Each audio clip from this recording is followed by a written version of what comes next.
Growing a successful business has never been easy.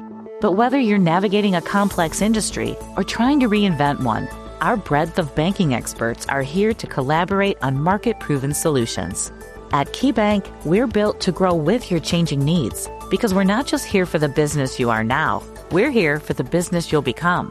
Reimagine business as usual. KeyBank opens doors. Learn more at key.com/B2B. It is that time again, folks. Ladies and gentlemen, we are back. The Marketing Geeks. The number one rated business podcast in business, podcast. Marketing, and management. That's quite a feat. That's quite a feat. I am Andros Sturgeon. And I am Justin Womack. And we are here with special guest Lisa X. She doesn't want to use her real name. No, that's okay. I don't mind introducing myself. Trading at Schwab is now powered by Ameritrade, unlocking the power of Thinkorswim, the award-winning trading platforms loaded with features that let you dive deeper into the market. Visualize your trades in a new light on Thinkorswim desktop with robust charting and analysis tools, all while you uncover new opportunities with up-to-the-minute market news and insights. Thinkorswim is available on desktop, web, and mobile to meet you where you are. It's built by the trading obsessed to help you trade brilliantly. Learn more at schwab.com/trading. This episode is brought to you by Indeed. Stop waiting around for the perfect candidate. Instead, use Indeed sponsored jobs to find the right people with the right skills fast. It's a simple way to make sure your listing is the first candidates see. According to Indeed data, sponsored jobs have 4 times more applicants than non-sponsored jobs. So go build your dream team today with Indeed. Get a $75 sponsored job credit at Indeed.com/podcast. Terms and conditions apply. So tell us, who are you, Lisa? Well, I could tell you, Justin, but then I might have to, well, I better not say on the live Tickle air. torture. Yeah, exactly. No, but I'm happy to be here. And I was asked to be part of the Marketing Geeks. And I have to tell you, being part of a Geek Squad is quite interesting. And when you asked me to be part of the Geek Squad, the first thing that came to mind is you are definitely getting the best buy. I get it. And no pun intended there. But anyway, so yeah, I'm happy to be here and I'm happy to share some information that might help you and your endeavors this evening. And I'm looking forward to having some fun and some laughs. Well, what's really great about bringing you on the show, Lisa, is that I don't know if our listeners have noticed this, but Andros and I have this propensity to occasionally go off on tangents. So we brought in, I know it's strange. I know, all our listeners are probably like, what are you talking about? But all 7 of them. Yeah, all 7 of our listeners. We are the number 1 rated podcast, by the way, and that's real. Go look it up. Look it up on iTunes. First of all, I just want to thank all of our listeners who have helped us to become the number 1 podcast in business. Thank you for listening. We are going to up the ante. We're taking it personally, so we're going to deliver the most awesome show ever. And we brought Lisa in to keep us on task and to make this episode really hum and focus on marketing. So Lisa, we have decided to postulate the question, and the question for the episode today is going to be what are you deeply passionate about, and how does that tie into business? And that's really the episode today that we're going to be discussing. So why don't you go into that a little bit, and let's see your 2 cents here. Sure. Well, I'll give you 5 cents. Okay. How about that? And I think that one of the most important things that we need to look at, whether we're looking at the corporate world or private sector business, we need to take a look at what's out there in research. And Isaiah Berlin, I think, said it best when he wrote a parable many years ago about the hedgehog and the fox. Are you too familiar with that story at all? I am not. This isn't an Aesop's fable where you find out that the grapes were really sour or anything like that. No, I did play Sonic the Hedgehog growing up. Right, but actually, right. I am familiar. I am familiar with the parable.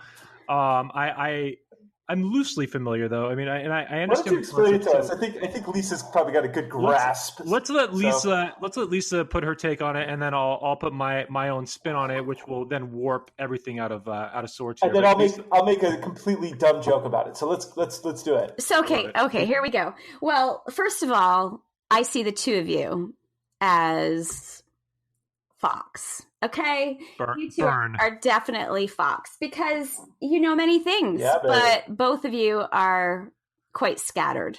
Okay, you're all over the place. I listened to your last podcast.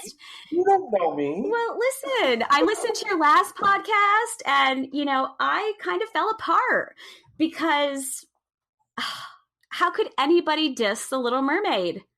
I mean, I still cry at the end of Disney's Little Mermaid. All right. You know what? You got sold a bill of goods. I hate to tell you, you got sold a bill of goods. Well, at the end of The Little Mermaid, the what is it? The minister giving the vows. You know what happens to him in that movie? Do you know? Well, I've watched it at least 100 times, but maybe I didn't focus on that. For those of you that don't know, and I think this is worth looking up. During the marriage scene of The Little Mermaid, this is a little known fact, but it's true that Disney used to actually insert little sex jokes into their movies. So if you look frame by frame, you can see that the minister actually does what do they call it in the streets? He's excited about his job. That's all. He's just very, very excited about his job. Okay. Anyway, and this, ladies and gentlemen, is why we need Lisa to bring us back. Both of you, though, had this issue with, having sons, and you have not had a daughter, so you don't understand that father-daughter relationship and being daddy's little girl. Every time I watch The Little Mermaid, I still cry. The first time I watched it with my father, he cried.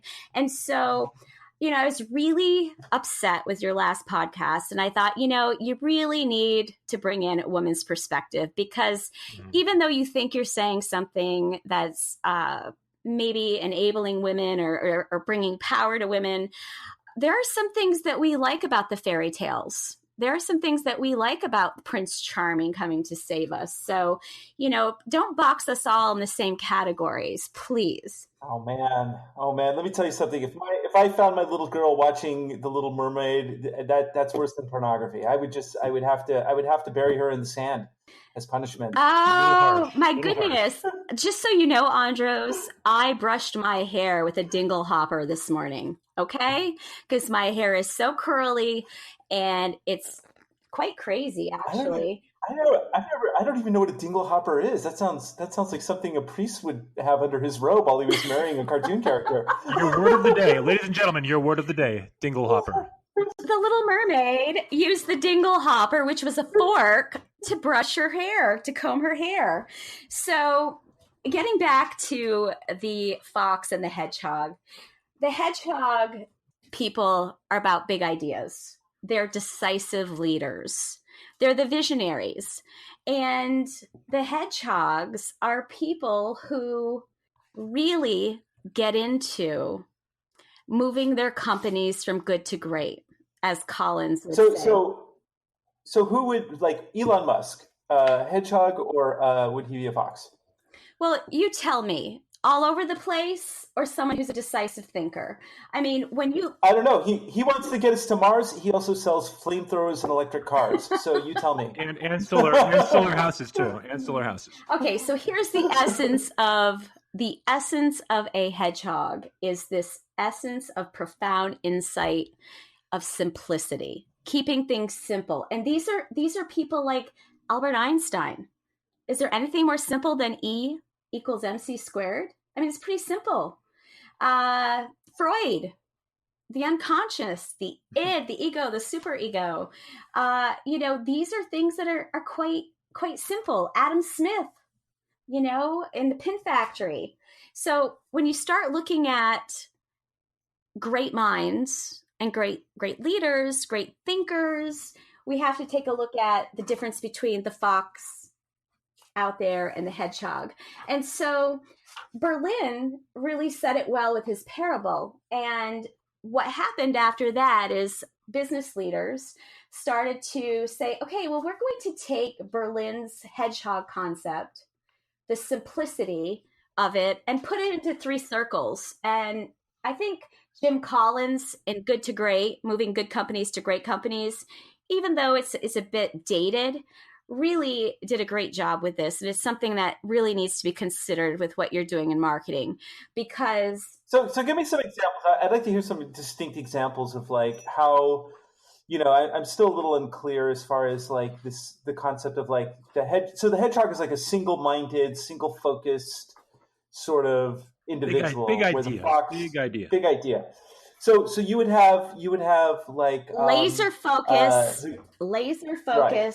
Ignore the rest. So could you say like Martin Luther King or Gandhi? Would you say these are hedgehogs? Because I mean, they really do seem to have singular focuses, civil rights, and bringing peace. Is that would they qualify as hedgehog thinkers in your opinion? Yeah, I think so. Definitely hedgehog thinkers. And when you start looking at people who are the foxes out there, I mean, everybody likes to think of a fox as, someone sly and cunning. Exactly, as we say at the same time. But there's a problem with that because they're all over the place and they can't focus on what has to be done to move their company from good to great. So I really like the parable, and I really like the way Jim Collins takes his book, Good to Great, and then takes 3 fabulous examples of moving companies from good to great and says, okay, these are the 3 interconnecting circles, and this is what we have to do. And one of the first things you have to do is say, what are we deeply passionate about? And I think you led with that, right? What are we passionate about? That's the essential question this evening. What? So here's, if I could throw out kind of a personal story. I used to, tell me if this kind of fits into it. I used to work for the most loved company in America. It rhymes with Comcast. And I got the job in... I think I know the one that rhymes with that. You think so? So I got the job in 2006. The iPhone was just introduced. Google had just acquired YouTube. And Netflix was a DVD mail order company. And the fastest internet you could get was 8 megs. And within a few years, Netflix suddenly had introduced their streaming service. Now, unbeknownst to me, what I didn't realize is the guy who was running Netflix, his goal was to create the largest movie studio online and deliver it streaming, right? He always had that vision, but he started off as a DVD mail order company, but he knew that's where he was going to go, and he just stayed with that vision. Meanwhile, when I first got the job, everybody had cable, and then slowly people started disconnecting their cable like crazy. So a few years later, I had a chance to sit down with the VP of the entire region, and I asked him, I said, listen, what are you guys going to do about, because they were asking various questions about the future of the company. And I said, what are you going to do about Netflix?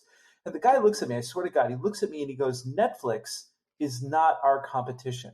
You know who's our competition? Blockbuster Video. That's our competition. People going on a Saturday night to rent a movie. They're not watching cable. That's who we have to keep in front of the TV. Can I add something real quick in there, Andros? Because I just want to say this is the same guy that now just tried to buy Fox Studios for how many billions of dollars? They tried to undercut Disney and steal Fox Studios away because now, years and years later, a decade later, so they want to replicate the Netflix idea. So I know you're already going to there with that, but I wanted to add that as an additional example. So go ahead. Yeah, and they were able to. Disney was able to buy it for $71 billion.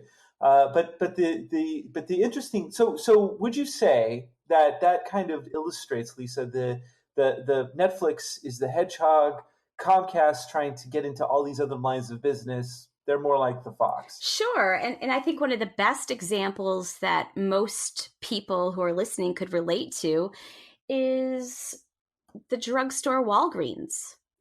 Think about Walgreens. Where are Walgreens located? Shopping centers? No, not exactly, fellas. Where are they located? Residential communities? Okay. And they're always located on corner lots. Corner lots so that people can get in and out easily. And they have completely strived over the years to have a high profit per customer visit. So high profit per customer visit, not high sales, but every time a customer visits, they want to make profit from that particular customer. So they've really strived to be the most convenient drugstore, making it easy for people to get in, get out, get what they need, and leave. And in my own community right now, Walgreens just purchased across the corner lot the Rite Aid. Rite Aid's going out of business. Walgreens purchased it. And I'm hearing rumors now that Walgreens is going to move across the street because the parking lot across the street is more accessible than the parking lot that they're in. So they're willing to move their store and create a whole new store, revamp it, renovate it, turn the Rite Aid into a Walgreens, spend all of the money because they know that if it's easier for customers to get in and out, depending on the traffic flow, they'll make more money per customer. So all for convenience. Exactly. The convenience, not having to wait at a red light for 30 seconds as opposed to 20 seconds. So, so that would be a really great example of a company that has truly figured out what their passion is. And then Collins takes these circles and creates 3 circles of what businesses really need to look at. So what are you deeply passionate about? And once you identify that, then you have to be able to ask this question. And this is a question you bring back to your teams. So my background's in leadership and currently working on my PhD in leadership through McGill University in Montreal, Quebec, Canada. And when I've been studying leadership for the last 20 years and practicing leadership on various levels in education circles, as well as owning my own businesses, I can tell you that the very next question you have to bring your teams together to ask is, okay, we all know we're passionate about this, but now can we identify what we can be the best in the world at? Because people listening to your podcast, to our podcast, now that I'm part of this Geek Squad, although I have a problem with the word geek, okay? I am going to digress a little because... Well, we do talk about Star Wars from time to time. So the word geek has a real negative connotation for a woman who finds herself to, not be nerdy. So I would really prefer to be a woman that's more fashionably chic. Does that sound okay? Like the 2 geeks? Well, we can't be the fashionably chic. We could add a subtitle. We could add a subtitle. So maybe Marketing Geeks and the fashionable chic. How about the Marketing Geeks with the guest star of the woman who is fashionably chic? Okay, so you know what? That's a long damn title. I know, I know, but you know what? It's important that people. What if we just put an asterisk? What if we put an asterisk next to Marketing Geeks, and then somewhere in the in the footer section, there's a little asterisk in small print that says that. Marketing Geek and the Fashionably Chic. It's important for men and women out there who are listening to know that I have a vagina, okay? And that's important. And yes, and at the same time, I have one too. It's sitting on my desk. I can't take it. That's great. But, I think it's important for you to know that. And that's also important for you to realize that if we're going to work together, that fashionably chic fits my personality better, because I want your viewers to be able to say, okay, all right, this is what... The viewers of our podcast? The viewers, your listeners. All right, I'm new to this. Bear with me. So back to the women who's fashionably chic, describing what can we be the best in the world at? So you're listening in your car, you're listening at home, you're on your way to work, wherever you are right now, think about this. You are passionate about something because this is what's driving your ambition to move your business ahead. But what can you and your team be the best in the world at? And bringing your people together collectively is really important. And how do you get there? This is how you get there, okay? You have to start looking at moving away from the traditional P's of marketing. Now, you fellas are the marketing geeks. You know what the P's of marketing from the dinosaur era represented, right? I mean, price, productivity, or the product, the promotion, and the place.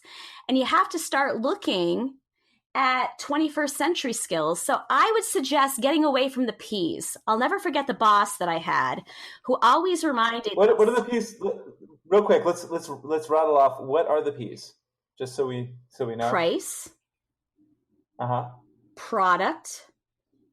Uh-huh. Promotion. Uh-huh. And place. Okay. Those are marketing traditions, okay? Straight now, out of the textbook. What's that? Straight out of the textbook.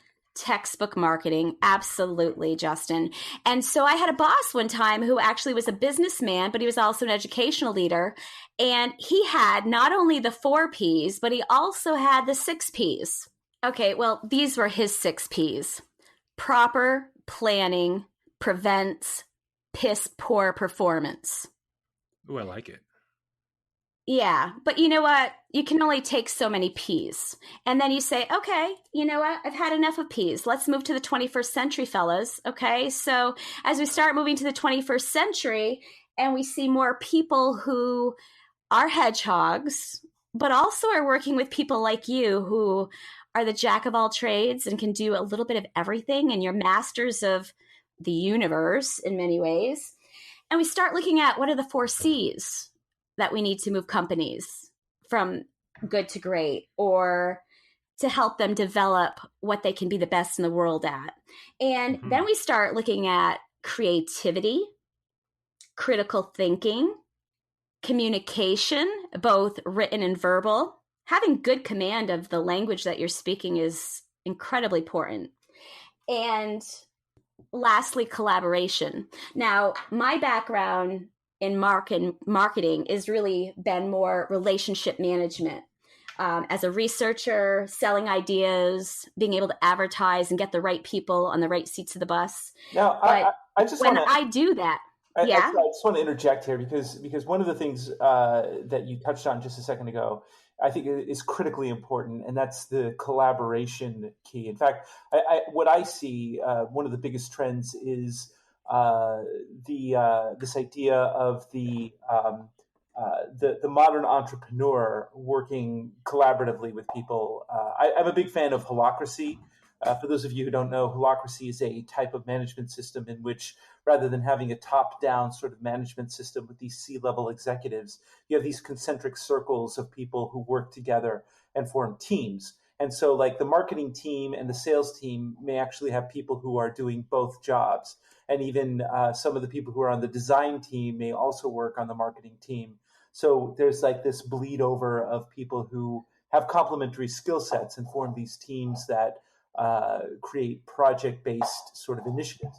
So I think that, and especially with the advent of more co-working spaces here in the Netherlands, there's a huge rise of co-working spaces. I live next to a town called Eindhoven, which is known as the brainport of Europe. So all these really great startups are all located here. So I see a lot of the collaboration of the future being really important, because a lot of the old style of management was like, this is your job, it's in this box, and you're like, hey, I have an idea. No, we don't want to hear that. Just stick to your job, right? So I think that there's a lot of brain drain from that. People aren't able to reach their full potential. So I'd like to just get your take on a little bit more about the collaboration piece on that. I want to add something here that those co-op spaces, co-op working facilities are taking off here in California as well, and probably across the whole United States, I assume. I mean, we have like WeWork, Regus. A lot of those companies have really begun to take off here over time. And I do like what you said, Andros, and I do believe that we're moving more away from a competitive landscape in business and more towards cooperation. Yeah. So I think there's room for both, because with the way marketing works now, I mean, you can promote other people and get paid for it. So, I mean, there's room to collaborate with your competitors and still be profitable. And I do think there's a changing landscape that's already been developing, but it's only going to continue to grow. Absolutely. And I remember when Obama got a lot of flack from certain segment of the population when he said, that it's important to pay taxes because you don't build your business by yourself. And a lot of people are like, yeah, I built my business by myself. And it's like, no one really builds their business by themselves. They have to, there is some form of collaboration. Even if you're using technology, you have to use technology that other people have invented. So I think that across the board, it's something that is definitely kind of undervalued on some level in a lot of ways. And I think if we get back to leadership, looking at collaborative leadership styles and positive leadership styles, and I like to use the word positude, having a positive attitude always as a leader, even though there are times when you're a leader, you are going to be cautiously optimistic about what might be taking place.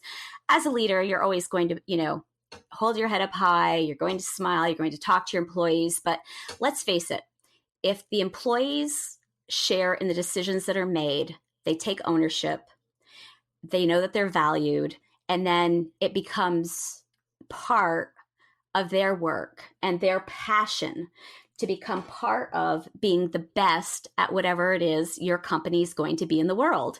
And they feel valued and they feel important, and they're immediately given leadership status because they're taking on those roles. So empowering employees is huge.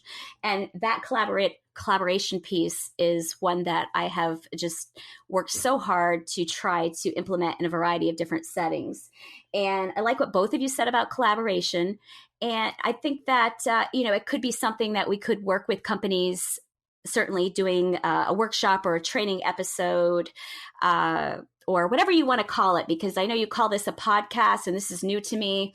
So however you describe it to the folks out there is great. But I like to talk about collaboration, and I like to go back all the way to the 1960s, 1965, I think. Bruce Tuckman said it best. Are you familiar with Bruce Tuckman's work?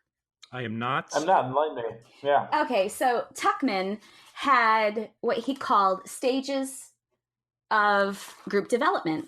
And when all groups come together to collaborate, whether you're talking two businesses working together to collaborate and sharing resources, or one business moving forward to develop what is their passion and what is their desire to be the best in the world at, which becomes part of their Hedgehog concept, which we will get into. Tuckman had these 4 stages. When groups come together, they start with forming. They start figuring out who's taking which role. And then there's some storming. Okay, and storming's just like it sounds. People are vying for different power positions and they're not agreeing. And the next phase becomes norming. They start developing ground rules and say, this is how we're going to work together as a team. And this is how we're going to set the norms for how we do business. And we're going to evaluate at the end of each day how we did working together. And then lastly becomes the performing stage. Now, 20 years later, Tuckman teamed up with some other people, and he also added pieces to his forming, storming, norming, and performing that had to do with actually teams separating. But I don't think we should get into that because we're really talking about teams coming together right now for collaboration. Yeah, I just wanted to share that it's funny that these concepts, so I'm not familiar with Tuckman, but these concepts have found their way into other industries. So I've come from a background in the seminar industry, and particularly I've worked with people in the neuro-linguistic programming training communities. So these are trainers that teach the concepts of neuro-linguistic programming, NLP. Now, one of the concepts, I operated as a trainer under a facilitator. I was a trainer, and they taught these exact same concepts as we were forming small groups to teach them NLP over the course of a 5-day seminar. So I just find it interesting because we actually went through each of these. We talked about how the groups form, they storm, and they fight for who's going to have which role in the in their little tribe. They get into norms when they finally settle down into these roles, and then ultimately they get into a state of flow and performance And then we did talk about the final stages where, because at the end of a 5-day seminar, everybody's going to break and leave. And we did talk about how at the end there's like mourning and they're breaking apart and there's a dissolution of the group. But that adjourning. Adjourning. Yeah. Okay. Tubman calls it adjourning. And then after people adjourn or separate, then they mourn because they miss each other. They actually accomplished something and they became a team, and that effort and hard work brought them together, and that opportunity to be part of something bigger than themselves became very real. What's amazing though is that after like even a 5-day seminar, the people are crying, they're hugging, like the amount of connection that can form if they've truly gone through these different stages in such a short time is pretty incredible to witness. Well, I've seen people actually sleep together after a 5-day seminar, so, shit happens when you're with a group of people in the Catskills for 5 days, shit happens. So it depends what you're working on, fellas, but, What kind of seminar are you going to, and can you sign me up? So first of all, I just want to backtrack a little bit here because the main thing, and this has to do with more like team building and leadership, especially if you are running a business. It's very, very important to have these principles. I've recently dealt with the CEO of a company who was one of my clients, and when I first got there, I know one of the things that I noticed is that there was no team building that was happening. That people had been working with each other for 10 years, and there was never had been a company outing once. So the first thing I suggested to the new CEO who stepped in, I said, we should really do some sort of team building exercise, like an escape room or something. A retreat, exactly. And he kind of blew me off. And then I was showing him kind of the marketing that I was doing, and he didn't really want to listen to what I was doing because he felt that he wanted to just see what the direction of the company was going to be. So what he was doing is coming in with a machete and just kind of slicing away what he thought didn't need to be there and what did need to be there, rather than looking at the pieces that were around him and trying to figure out exactly how to pull them together and form that tribe. And I think that this is a really important aspect of it, because whether you're doing a small project as a small business, or you're working with clients, or you're doing any kind of collaborative project, the bringing together of the tribe is probably one of the most important aspects to developing any kind of synergy, so you can move forward and work collaboratively. And since we've talked about good to great a little bit, and Jim Collins, he does mention significantly mentions putting the right people in the right seats in the bus. And that's one of the indicators of success, and why some companies thrive and succeed while others fail, is having the ability to do that. So, Lisa, do you want to talk a little bit more about that concept? Well, first of all, I need to out Lisa with one particular thing, is that one of her superpowers, absolute superpowers, is that she helped. Can I say this? That you helped run a very large school district. So you not only had teams of teachers, but you also had to deal with parents. You had to deal with students. You had to deal with like situations where students are sexting one another or bringing weapons or on drugs. And you had to keep that place running, and you kept it clean, and you kept a tight ship. How did you do that? Like, what was your methodology for bringing teams together and being an effective leader?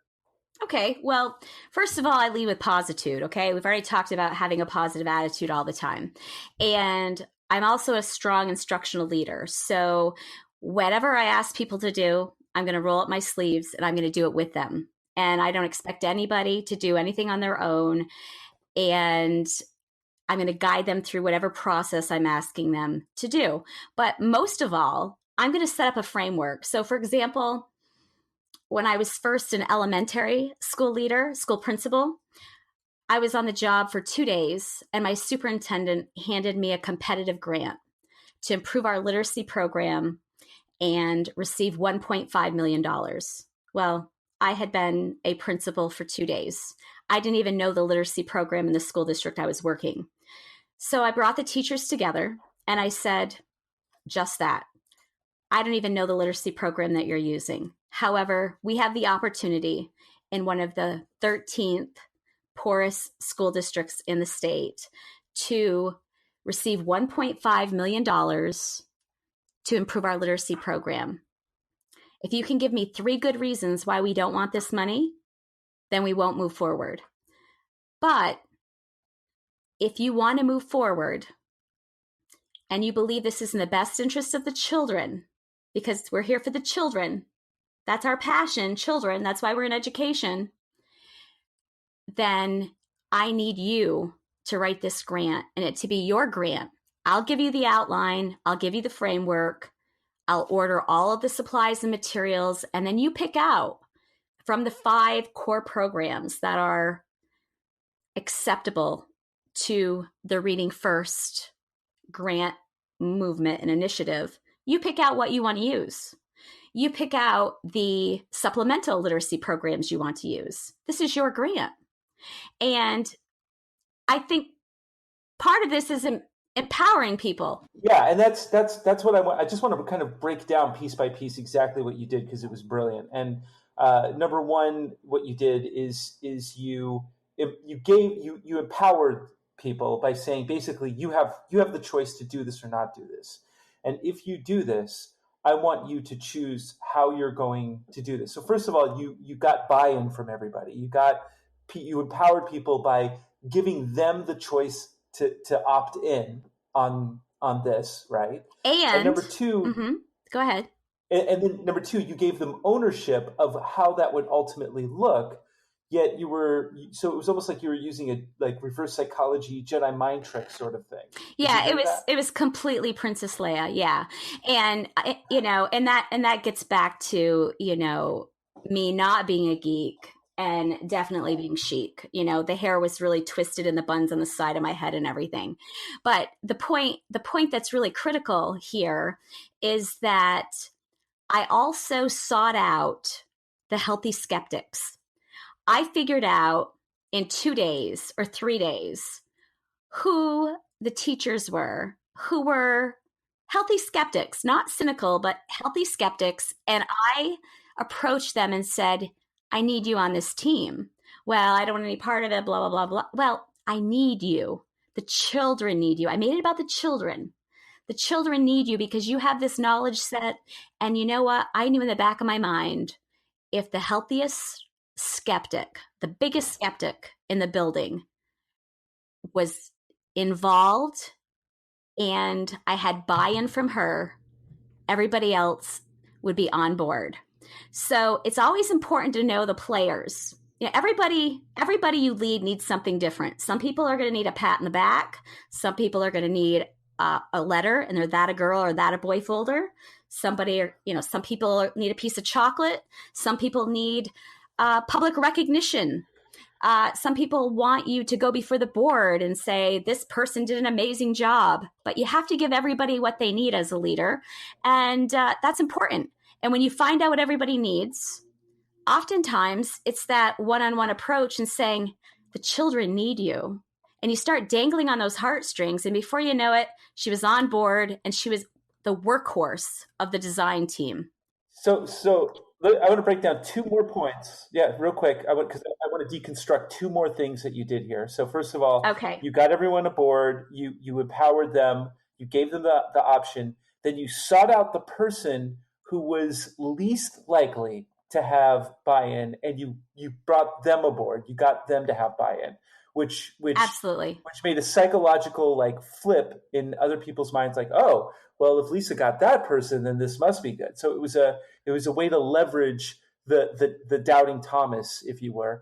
And then, yeah, what I like about this too is that you sought out the dissenting opinions, and I think a lot of people live in echo chambers of certain things, and I think there's value, even if you totally disagree with it. I think that's okay. I think there's value in looking at alternative perspectives, and then also finding the higher good, even in these negative. Sometimes you might deem something as a negative perspective, but finding the higher good. And in NLP, there's a term called chunking up.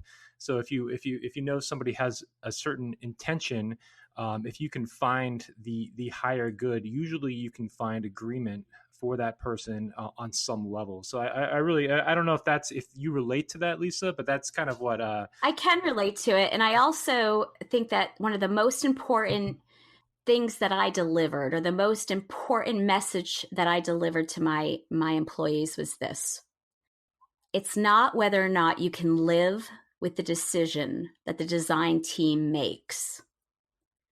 You have to support it. Living with something is not a high enough standard for Lisa G.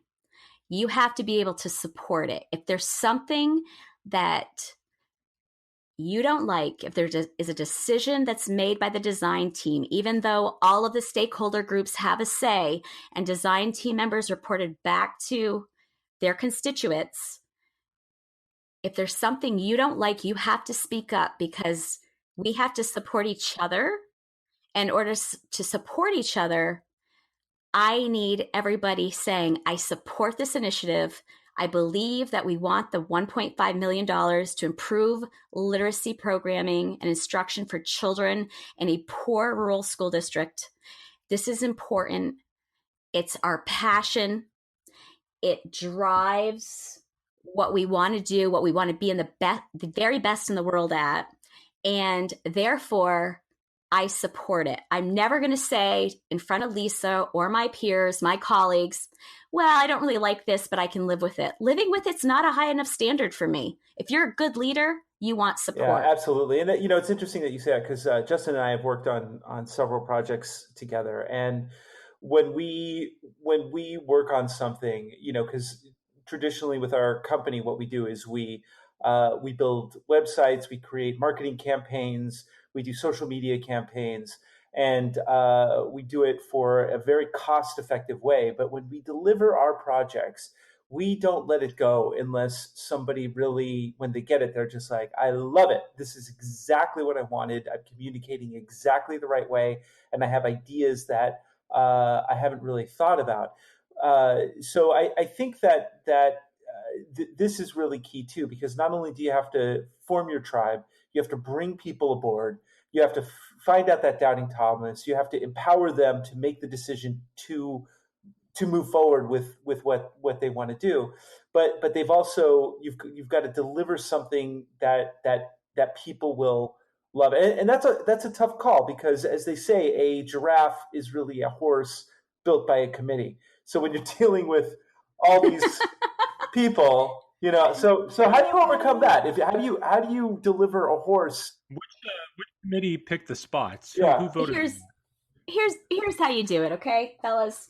Oh, I'm going to call you my foxy babies, okay? Oh yeah. My foxy babies. All right, now I'm truly a hedgehog, but this is what you do. You say, all right, I'm flying this plane, and it's 30,000 feet in the air. Just and don't be Harrison Ford when you're flying. Right. Okay. Definitely not. I'm flying a plane 30,000 feet in the air, and we have to make some changes, and we have to make them right now.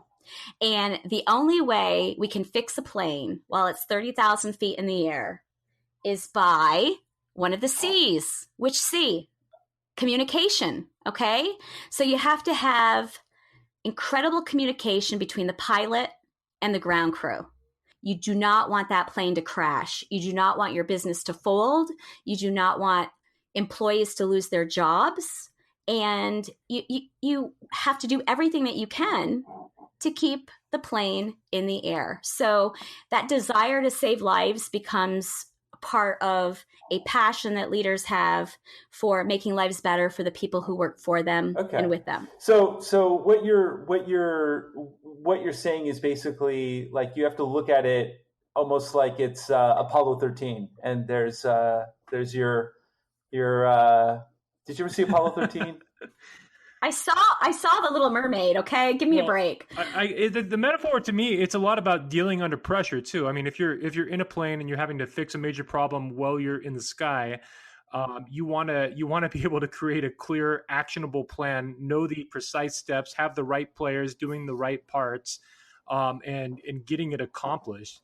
So it's how effective are you managing under pressure too? That's going to be key here. But then I do like what you said too, Lisa, about you have to have some empathy for your business, and for wanting to see the success of the company, even if it means, you want to keep your employees, even if it means costing short-term profits. I mean, I imagine that would tie into this because you're wanting the success of your company long term. Is that right? Well, and not only that is you're looking at the creativity and the critical thinking part as well. And I think everything that you just summarized, Justin, has to do with strategic planning. And how do we help businesses strategic plan? And that's one thing that I've focused a great deal on in my career for 25 years and 20 years studying leadership. You have to be able to look at the situation and say, okay, here's where we are now. We have to face the fact that we're not very good at this. We're okay at this. We're mediocre at this. We have to have a stop doing lists. We can't do this stuff anymore. It's outdated. And we need to move forward. But in order to move forward, we really need a strategic plan. And it really relates back to the plane. Where are we right now? Where do we need to go? What's our passion? And not only what is our passion, but what can we be the best in the world at? And how are we going to get there? Awesome. So I will say, I want to just tie this into, even our smaller businesses. And there's a few things that you said there that really struck with me. Well, number one, let's just say that Andros and I, this show, and you too, Lisa, we are the best in the world at podcasting at this very moment. So I did want to give because we do have the number one podcast in business, according to iTunes. On the planet Earth. But what I also heard there was the idea of having a things not to do list, or however you worded it. But it's so true that it's so easy to get consumed with these menial tasks that feel important in the moment. But when you take a step back and you think about, is this actually like a revenue generating activity, or is this actually moving me closer to my ultimate goal as a business owner? Oftentimes those tasks are really just time sucks and time fillers, and they're almost like excuses of ways to stay stagnant and stay in the same place. And so that's the way I've related to it in my business. There's been so many things that I get consumed by email, one of them, getting trapped in my day-to-day emails, getting trapped in the menial or checking, I'll hop on the news and lose track of myself, like reading articles on the news or social media. How many emails are you getting a day, Justin? Just so I can get a basis of where you're at. This is going okay. So warning, this may offend you. I just want to tell you how many emails I have that are not read in my inbox at the moment on my iPhone. 286,494 unread emails. Okay. And that's not your spam folder. No, what I do is every day I scroll through 95% of my emails I don't even open because they are spam and they don't get filtered out, and I haven't really taken the time to do that. So listen, folks, if you're listening to the podcast right now, the number one podcast out there in the world, you need to make sure that if you're sending Justin an email, send a very provocative picture with it, so he will open that immediately. Well, it's provocative headline. Provocative headline, and that's true. I'm a copywriting guy. If the headline strikes me, I will open it and I will, I'll look at it just for the sake of, can I use this in my business? Is this something that I think I can replicate or model? So yes, copywriting matters. Just to switch gears on this particular subject, and I'd like to our next show, I'd actually like to talk about compelling copy and what that looks like. But Justin, what is it that would make you open an email versus not open an email? Number one thing will be that I know the person that sent it to me. And more often than not, I'm on, I subscribe to everything, and I have all my emails, and I have about 12 email addresses that are linked to my iPhone. And most of those email addresses are just there for various purposes, things that I sign up for. And I don't want people to send to my personal email, so I don't give that one out. But most of those emails are just totally going. They're just spam. They're email lists that I subscribe to because I want to see what people are doing in the marketing world. So if I don't know you, I'm probably not going to open your email unless you are a world-class copywriter. Then that's the bottom line.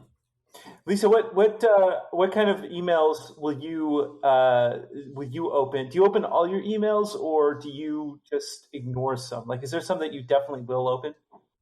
Okay, so I open every email, And if it's an email from somebody trying to sell me something because I've purchased something from them before, like, oh, a major clothing company, because again, it's very important to me to not look like a geek, but to be chic. So, I don't need another pair of shoes. So I then go in and unsubscribe to certain emails. So I do find myself doing that quite frequently lately because I can't keep up with all of the garbage email. But everybody who emails me, I read the emails and I try my best to respond to those within 24 hours.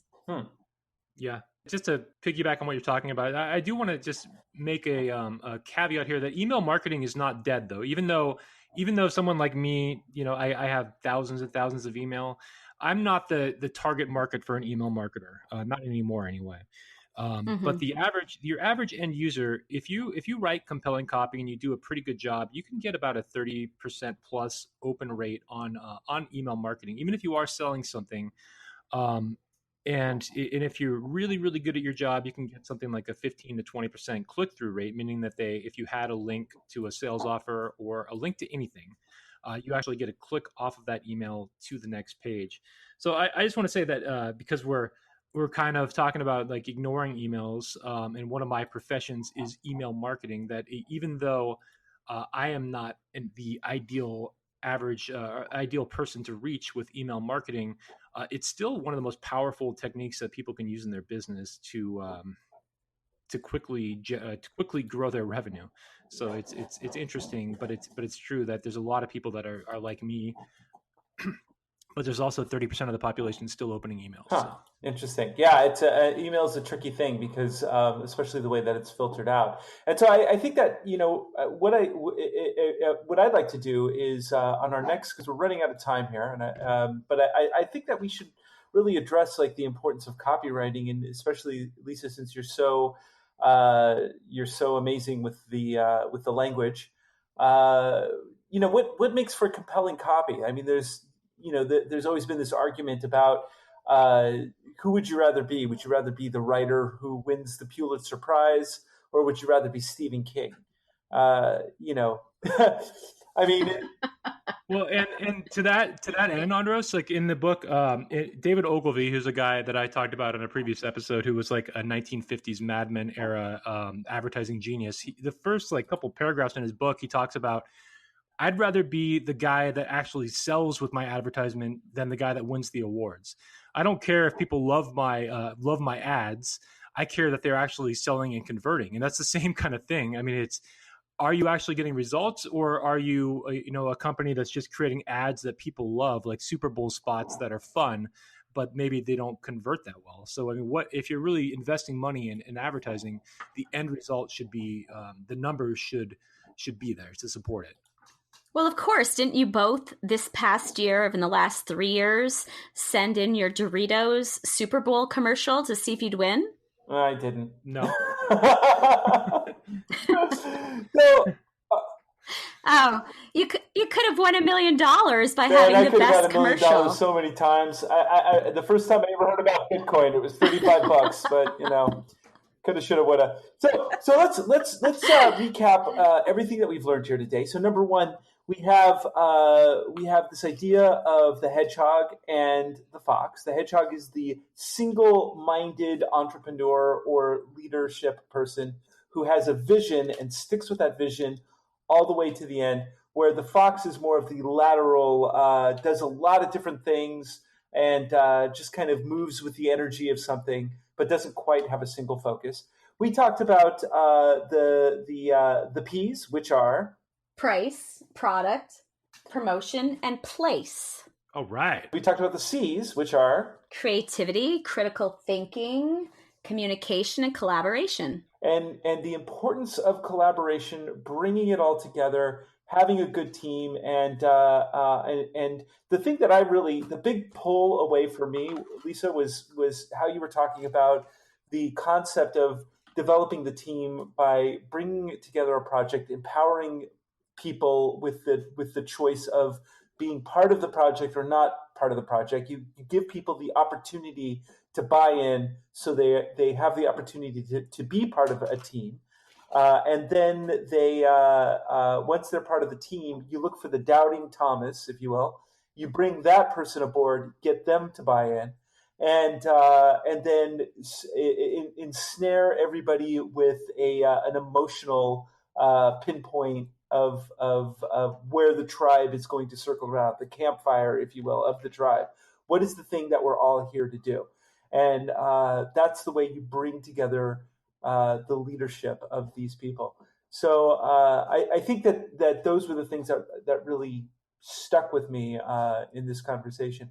What about you guys? What was the big takeaways?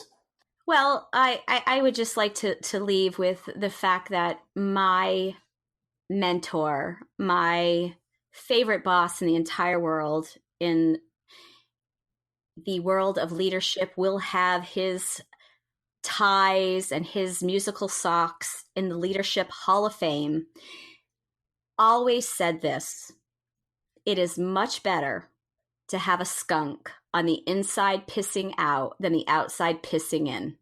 Amen. Interesting. I love it. I love powerful metaphor stories like that. That's a good one. Of my key takeaways, I mean, I learned that Andros and myself are very powerful foxes. We are incredible. You are foxy. Incredible foxes. That's one of our superpowers. You are foxy. I think if people could actually see you, the ratings would go sky high. Oh, wow. I don't know. I think we would still have 7 listeners because we'd get some that would come on, but then some of them would just drop off as soon as they saw what I really look like. Now, have you ever seen the movie City Slickers? Who's seen City Slickers here? You guys seen it? I have, yes. Do you remember the scene where Jack Palance, I don't even remember, was it Curly? I think he plays Curly in that movie. He has a scene where he gives the secret of life. And in that scene, he says that the secret of life, and he just holds up one finger and he says, it's one thing. And it's funny because that, to me, that whole idea of the secret is really mastering one thing kind of ties into this idea of the hedgehog concept and being a true expert and master at one specific craft. In my experience, I've met a lot of hedgehog leaders that make more money than the ones that I've known that have been more fox-like. And I am a fox-like being. But I've known some very, very successful hedgehog thinkers. So this is powerful stuff. I love it. What else you got? Lisa, what was your big takeaway? Well, I really need to get more information from Justin about this whole copyright world. I mean, this is exciting information. I think it needs to have a date that maybe next time we meet, we can certainly do a podcast related to the information that he has to share, because it's so critical, so important, cutting edge. And I'd mentioned, I think we could talk more about Robert Cialdini's work. And he wrote 2 books that I find to be very, very strong with copywriting. And those are Influence and Persuasion. So not persuasion, but persuasion. So I will be referencing those books periodically when we do that episode. But for those of you that want to get better at copy and learn about like psychological indicators of or buying behavior, check out those 2 books. They're excellent resources.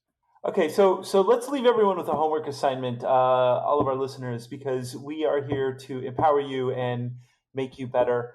I think that what should the homework assignment be for the week? Well, my staff, I gave them this homework assignment. I said, what are we passionate about? And then what do we want to be our hedgehog concept? What is it that we can be the best in the world at? And after 2 weeks of working together, strategizing, even hiring substitutes, because I wanted them to know that the time spent out of the classroom was more important than time that they could spend in the classroom, because if you do all of the hard work up front, things will fall into place for the children, because everything's going to be the way it needs to be to move forward. So I think one of the most important things was the teachers came back to me and they said, our passion as children and our desire to be the best in the world is at putting children first, always. Even if it's our lunch break and we are starving and a child needs us, we're going to put that child first.